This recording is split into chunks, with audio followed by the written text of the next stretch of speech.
Білім беру жүйесі еліміздің ең ірі салалардың бірі екендігі белгілі. Бүгінгі таңда оқу ағарту министрлігінің құзыретінде 22 мыңнан аса білім беру ұйымы қызмет етеді.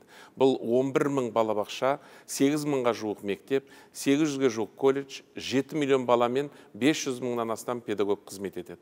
Сондықтан жүйені үздіксіз сапалы дамыту ведомствоның маңызды міндеттерінің бірі болып саналады. Мектепке дейінгі оқыту мен тәрбиелеудегі дамытуға ерекше көңіл бөлінуде. Биыл президенттің тапсырмасына сәйкес 81 мың жаңа орын пайдалануға берілді. Мектепке дейінгі ұйымдардағы орындарды бөлуде ашықтық пен айқындықты қамтамасыз ету мақсатында балабақшаға кезекке қоюдың бірыңғай деректер базасы әзірленуде. Мемлекеттік органдардың ақпараттық жүйелермен интеграция жүргізу арқылы ата-аналардың құжаттарды жинауы қажет етілмейтін барлық деректер автоматты түрде расталатын болады. Әлеуметтік аз қамтылған отбасыларды қолдау мақсатында 1-ші қыркүйектен бастап балабақшаға баратын 97 мыңнан астам бала тегін ыстық тамақпен қамтылды. Салаға кәсіби мамандарды тарту мақсатында қыркүйек айынан бастап тәрбиешілердің жалақысы 30%-ға артты және бұл бағыттағы жұмыстар әлі де жалғасын табатын болады. Балалардың қауіпсіздігін қамтамасыз ету үшін білім беру ұйымдарындағы сақтық шаралары күшейтілді. Бүгінгі күні білім беру мекемелеріндегі техникалық жарақтандыруға толықтай қол жеткізілді.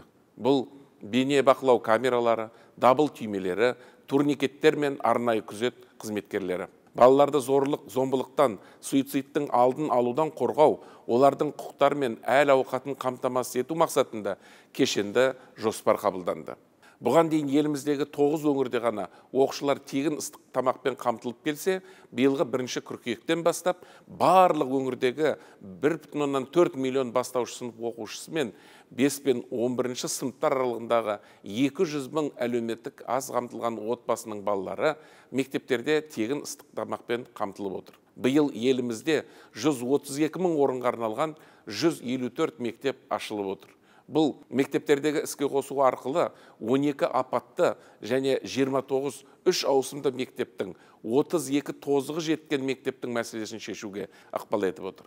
Алдағы 2 жылда барлығы 740 мың орындық 369 жайлы мектеп салу көзделуде. Сондай-ақ 210 мектепті күрделі жөндеу жұмыстары аяқталды. Қала мен ауыл арасындағы білім беру сапасының алшақтығын қысқарту мақсатында 1000 ауыл мектептерін жаңғырту жұмыстары жүргізілуде. Сонымен қатар робот техникасы, STEM, химия, физика, биология пәндерінен 1000 заманауи кабинетті ашу жұмыстары жалғасуда. Биылғы оқу жылында 772 колледжде 531 мыңнан астам студент білім алуда. Оның 341-і мемлекеттік тапсырыс бойынша оқиды. Президент тапсырмасын орындау мақсатында алдағы 2 жылда жастарды сұранысқа ие мамандықтармен 100% тегін қамту көзделуде.